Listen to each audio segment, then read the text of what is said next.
कमरे में पड़े पड़े बिस्तर तोड़ो। ये नहीं कि जरा आलिया की हेल्प ही कर दो। जरा भी चिंता नहीं होती होगी ना कि वो बेचारी सारा काम कर रही होगी अकेले। अरे भाई, होगी भी क्यों, बैठे बैठे सब मिल ही तो जाता है। शादी के पहले तो बड़ा चांद तारे तोड़ने की बातें करते थे, और आज एक गिलास पानी का भी नहीं उठाया जाता तुमसे। ओह डार्लिंग, चांद तारे तो मैं अभी भी तोड़ कर ले आऊं, पर फिर आसमान जरा खाली खाली सा नहीं लगेगा? तुमसे यही उम्मीद थी मुझे। बस बातें ही बनानी आती है तुम्हें। इन्हीं बातों की चाह से मैं आ गई थी। काहे की लव मैरिज, ये शादी करके मैं तो फंस गई। इससे अच्छा तो जेठानी जी का है। अरेंज मैरिज के बाद भी जेठ जी उन्हें सारे कामों में मदद करते हैं। तभी बाहर से आवाज आती है, जी ज़रा रसोई में आइए ना, ये आटे का डब्बा मुँह से उतर नहीं रहा, ज़रा आप उतार देंगे? डब्बा उतारने की क्या बात है, मैं आटा ही गूंद देता हूँ। तुम सुबह से काम कर रही हो, थक गई होगी। आओ रसोई से बाहर आओ, मैं देख लूँगा। ये सुनते ही पहले से आग बबूला बैठी आलिया और गुस्सा हो जाती है। सुनो, जरा सुनो, ये तुम्हारे अपने ही भैया है, सगे भैया, जो दिन भर अपनी बीवी के आगे पीछे घूमते फिरते हैं, और तुम्हें तो जरा शर्म भी नहीं आती।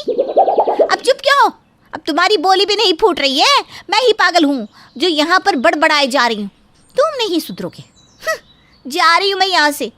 अच्छा सुनो, जा ही रही हो ना, तो ड्रॉअर के ऊपर से चाय का खाली कप लेते जाना, और हाँ, जब दोबारा आओगी ना तो एक हार्ड कॉफ़ी बना कर ले आना, मस्त। तब तक मैं एक नैप ले लेता हूँ। यूँ तो आलिया और रति देवरानी जेठानी थी, पर दोनों की किस्मत बिल्कुल अलग थी।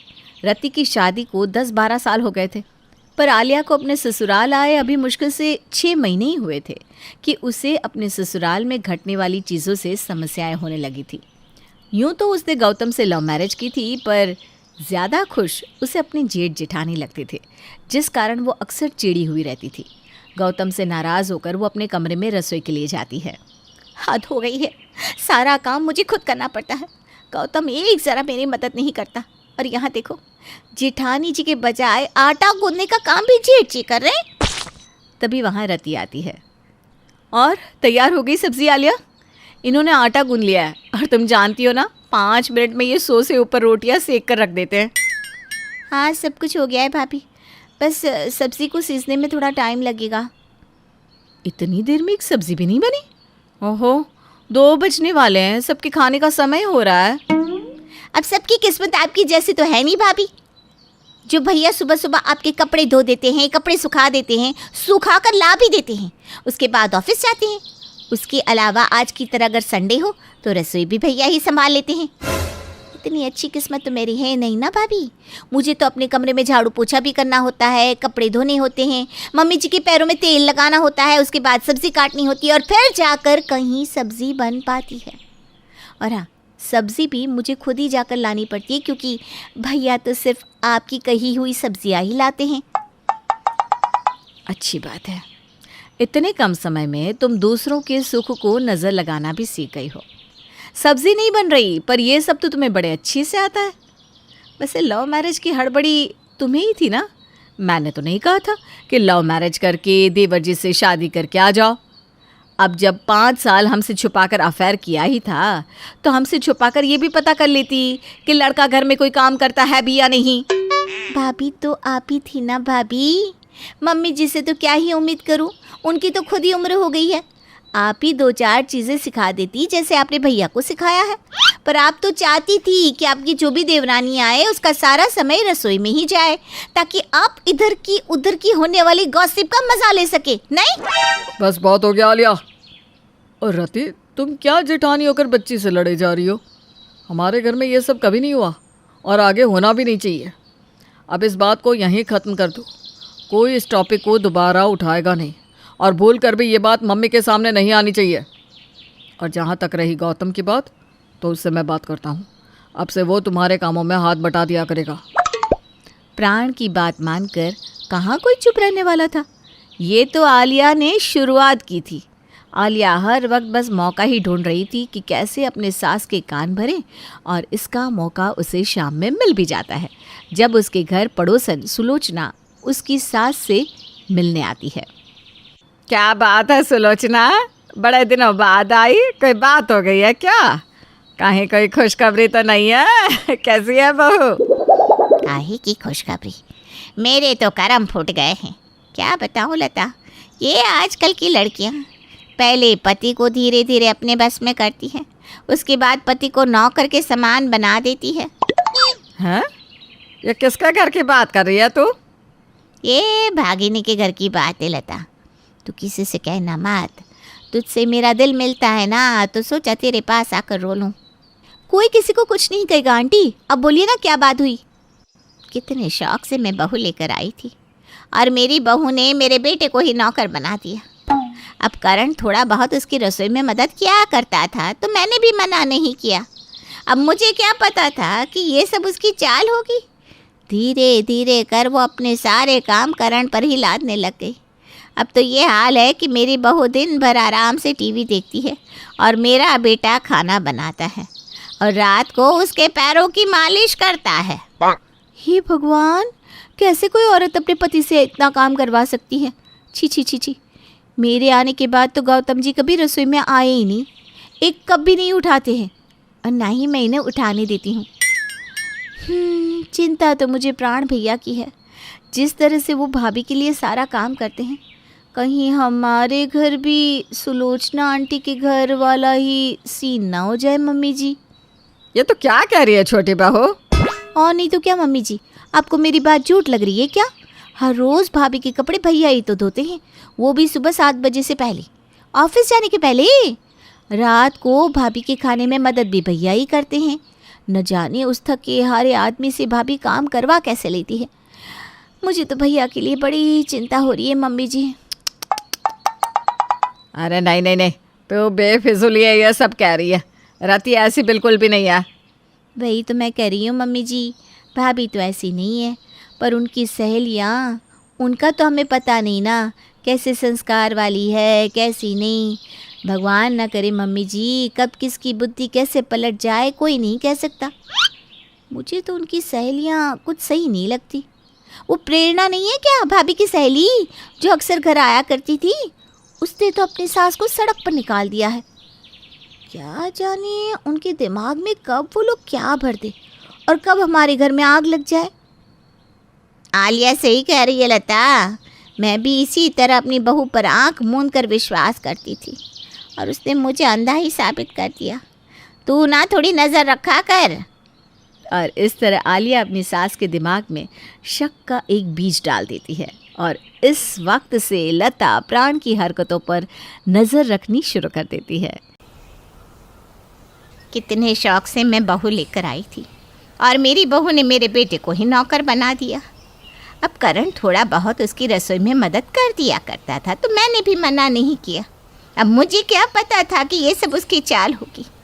धीरे धीरे कर वो अपने सारे काम करण पर ही लादने लग गई। अब तो ये हाल है कि मेरी बहू दिन भर आराम से टीवी देखती है और मेरा बेटा खाना बनाता है। अरे रात को उसके पैरों की मालिश भी करता है। हे भगवान, कैसे कोई औरत अपने पति से काम करवा सकती है? छी छी छी छी छी। मेरे आने के बाद तो गौतम जी कभी रसोई में आए ही नहीं, एक कप भी नहीं उठाते और ना मैं इन्हें उठाने देती हूँ। हाँ, चिंता तो मुझे प्राण भैया की है। जिस तरह से वो भाभी के लिए सारा काम करते हैं, कहीं हमारे घर भी सुलोचना आंटी के घर वाला सीन ना हो जाए मम्मी जी। आलिया सही कह रही है लता, मैं भी इसी तरह अपनी बहू पर आंख मूंद कर विश्वास करती थी और देखो उसने मुझे अंधा ही साबित कर दिया। तू ना थोड़ी नज़र रखा कर। इस तरह आलिया अपनी सास के दिमाग में शक का एक बीज डाल देती है और उसी वक्त से लता अपनी बड़ी बहू और बेटे पर नज़र रखने लग जाती है। अगली रात जब सभी खाने पर बैठे हुए थे, रति रसोई से सभी के लिए गर्मा गर्म फुलके ला रही थी। ओ माँ, मेरा पैर, आउच, बहुत दर्द हो रहा है। रति का पैर मुड़ जाता है, जिसे देखकर प्राण अपने खाने की थाली छोड़कर फौरन रति की तरफ भागता है। इसीलिए तुमसे कहता हूँ दिन भर इतना काम मत करो। अब आ गई ना मोच, चलो कमरे में, मैं तुम्हारे पैर की मालिश कर देता हूँ। ये देखते ही आलिया लता को इशारा करती है। अरे बेटा, अपने खाने की थाली छोड़कर कमरे में मत जाओ, खाने का अनादर नहीं करना चाहिए। क्या मम्मी, रति को इतनी बुरी तरह से मोच आ गई है और मैं खाना खा लूँ? बिल्कुल नहीं। अरे तू भी तो ऑफिस से आया है, थका हारा है तू, बहू को क्यों तेल लगाएगा? आलिया है ना, आलिया लगा देगी। जा आलिया, अपनी जेठानी के पैरों में तेल लगा दे। नहीं आलिया, तुम्हें भी बहुत काम है, तुम खाना खाओ। वैसे भी रति मेरी जिम्मेदारी है, वो अपना घर छोड़कर यहाँ आई है मेरे लिए। उसका ख्याल रखना मेरा फ़र्ज़ है मम्मी। जब उसका दर्द कम हो जाएगा तो हम दोनों साथ में खाना खा लेंगे। ये कहकर प्राण कमरे में चला जाता है। और कोई सबूत चाहिए मम्मी जी आपको कि बस इतना काफ़ी है? वही तो मैं देख रही हूँ, हद हो गई है तो। पर अब अगर बहू को मोच आई है तो प्राण का इतना करना तो बनता है ना। बहू के पैर में रोज़ थोड़ी ना तेल लगाता होगा। ऐसा है तो कल सुबह ठीक 7 बजे बाथरूम के पास मिलते हैं मम्मी जी। अगली सुबह रति बिल्कुल ठीक हो जाती है और उठकर योगा करने बैठ जाती है। अब मैं ठीक महसूस कर रही हूँ माँ जी, दर्द भी थोड़ा था लेकिन अब ठीक हो गया है। आलिया लता को लेकर वॉशरूम के पास जाती है, जहाँ वो लोग देखते हैं कि प्राण रति की कपड़े धो रहा है। आया रे बीवी के कपड़े धो के मज़ा आया रे। छी छी छी छी छी, क्या हालत हो गई है भैया की। अभी तो ये शुरुआत है मम्मी जी, अभी देखते जाइए भैया दिन भर क्या क्या काम करते हैं। प्राण कपड़े धोकर अपने कमरे में जाकर झाड़ू लगाता है, पोछा लगाता है और फिर रसोई में जाकर अपना टिफ़िन बनाता है। यहाँ बहू योगा कर रही है और मेरा बेटा खुद के लिए टिफ़िन बना रहा है। अब तो बहू से बात करनी ही पड़ेगी। एक बार प्राण ऑफिस के लिए निकले, फिर मैं रति से बात करती हूँ। प्राण सारा काम करके ऑफिस चला जाता है और फिर छिड़ती है बहस। लता रवि के पास जाकर उससे कहती है, आज तक तुम्हारे ससुर जी से मैंने एक गिलास पानी का नहीं उठाया और तुम मेरे बेटे से दिन भर सारा काम करवाती हो। इन सब का क्या मतलब है बहू? ये सब आप क्या कह रही हैं मम्मी जी? ये कोई नई बात तो है नहीं, आज तक तो आपने कभी कुछ नहीं कहा। वैसे आज तक आपने कभी ससुर जी का नाम नहीं लिया, पर इस घर में ऐसे भी लोग हैं जो अपने पति का नाम लेते हैं, पर उस पर गौर करने की शायद आपको नहीं सूझी। ये चुगली लगाने वाले ने अपना पक्ष छुपा लिया। चाहूँ तो मैं भी बहुत कुछ कह सकती हूँ मम्मी जी। वैसे तो इस घर में लव मैरिज अलाउड नहीं था, पर कुछ लोगों के लिए ये नियम भी बदल दिए गए। पर क्या है ना मम्मी जी, मुझे चुगली करने की आदत नहीं है। ये सुनते ही आलिया बोल पड़ती है, मुझे चुगलीखोर कहने की कोई ज़रूरत नहीं है भाभी, मैंने कोई चुगली नहीं की। पर देवरानी जी, आपका नाम तो किसी ने लिया ही नहीं। फिर आपको क्यों मिर्ची लग रही है? कम से कम मैं अपने पति को अपनी उंगलियों पर नचाती तो नहीं हूँ भाभी। ओह, तो ये बात है। अब अपना पति ही नहीं भा रहा आपको देवरानी जी, तो मैं क्या करूँ? और एक बात कह देती हूँ मम्मी जी, अगर कोई बार बार मेरे और मेरे पति के रिश्ते पर नज़र लगाएगा तो फिर बात बहुत बढ़ जाएगी। कुछ देर बाद रति अपनी फ्रेंड को घर बुलाती है, जो एक क्लींजर को बुलाती है। ओ गॉड रति, तुम्हारे रिश्ते पर किसी की बुरी नज़र है। अब घर में ही दुश्मन बैठे हो रूहानी, तो कोई क्या करे। मैं तुम्हें 2 ब्रेसलेट देती हूँ, एक तुम पहनना, एक अपने पति को पहनाना। इससे तुम दोनों के रिश्ते को किसी की बुरी नज़र नहीं लगेगी। रति अपनी फ्रेंड से कुछ और ही बात कर रही थी, पर आलिया अपनी सास को जाकर कुछ और ही बता देती है। अब भैया को बस में करने के लिए ओझा तांत्रिक वाले जादू का उपयोग हो रहा है इस घर में। हे भगवान, मेरे जेठ जी की रक्षा करना। बस यही बाकी था इस घर में। हे भगवान, अब न जाने क्या होगा। और फिर हो जाता है दंगल शुरू कि कौन गलत कौन सही, किसे हुई है गलत फहमी। बात इतनी बढ़ जाती है कि दोनों बहुएं अपने अपने पतियों को फ़ोन करके वहीं बुला लेती हैं। आलिया यार, इन चीज़ों की क्या ज़रूरत थी? क्यों कर रही हो तुम ये सब? वो नहीं कर रही, तू उससे करवा रहा है। एक औरत को जब लगता है कि दूसरों के पति अपनी पत्नियों को सही से प्यार कर रहे हैं, पर उसका पति उसे कम प्यार कर रहा है, तो जलन की भावना उसमें आना स्वाभाविक है। क्या अगर आलिया तुझे समय नहीं देती तो तू बर्दाश्त कर पाता? नहीं कर पाता।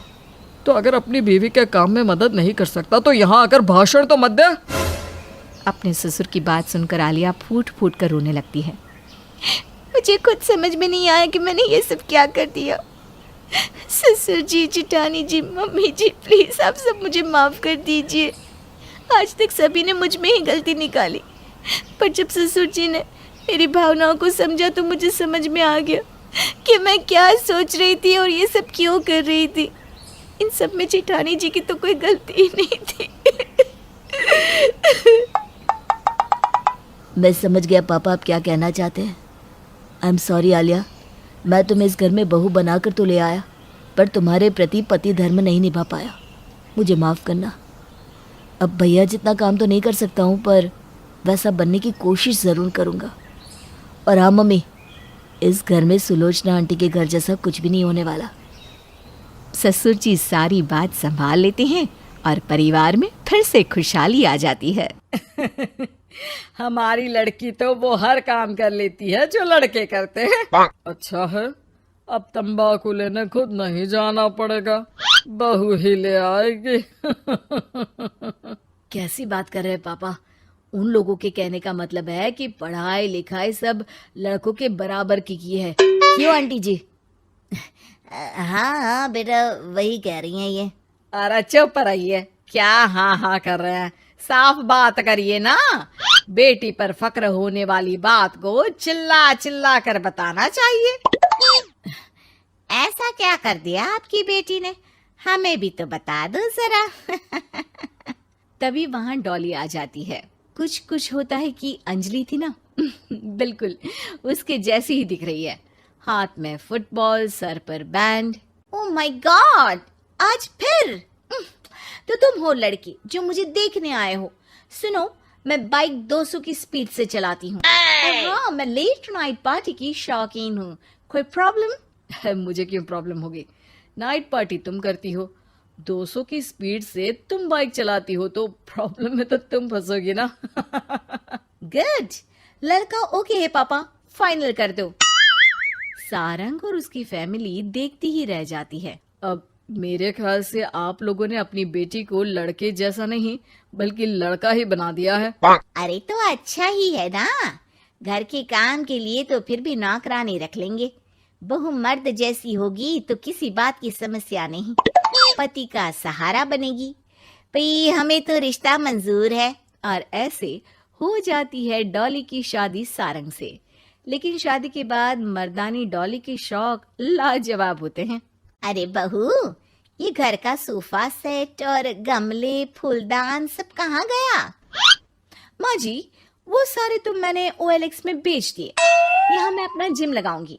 और हाँ माँ जी, जरा खाने में ना प्रोटीन की मात्रा ज्यादा रखना। शादी के माहौल में डाइट एकदम खराब हो रखी है। अरे डॉली, घर को घर की तरह रहने दो। जिम का शौक है तो बाहर जाओ ना, घर को क्यों बर्बाद कर रही हो? बर्बाद? अरे कोरोना में हाल बुरा है, बाहर जाऊं घर ले आऊं वायरस। भाई मेरा तो ठीक है, माँ बाप तुम्हारे हैं, एक तो बुजुर्ग, ऊपर से डायबिटीज के मरीज, बाकी जैसा तुम बोलो। अरे नहीं नहीं, ठीक है बेटा, सामान की बर्बादी ही बहुत है, जान की बर्बादी नहीं कर सकते। अरे करोगी क्या बॉडी बनाकर? क्या बात कर रहे हो? लड़की को सेल्फ डिफेंस की जरूरत पड़ती है, कल को किसी ने छेड़ दिया तो? अरे मरना है क्या किसी को तुम्हें छेड़कर? वैसे भी कोई लड़की वाली बात तो है नहीं तुम में। जाओ जरा चाय बनाकर लाओ, देखे किचन में क्या आता है तुम्हें। अरे रहने दो ना माँ, क्यों बेचारी को परेशान कर रही हो? शादी के वक्त तो बड़ा बोल रही थी कि नौकरानी रख लेंगे। अरे कोई बात नहीं, लाती हूँ मैं चाय बनाकर। चलिए बोलिए, कौन कौन पिएगा? अब शाम का वक्त है, जाहिर है सारे ही पियेंगे। चलो मैं भी मदद करता हूँ। बस करो यार, अभी आई मैं। डॉली किचन में जाती है और चाय के साथ पकोड़े बनाकर भी ले आती है। अरे वाह, विश्वास नहीं होता कि जोमेटो की डिलीवरी किचन तक होती है। कहाँ से लाई हो बहू? एक तो वो बनाकर लाई है, फिर मजाक। वैसे डॉली, ये पकोड़े बनाने आते हैं तुम्हें, ये तो पता नहीं था मुझे।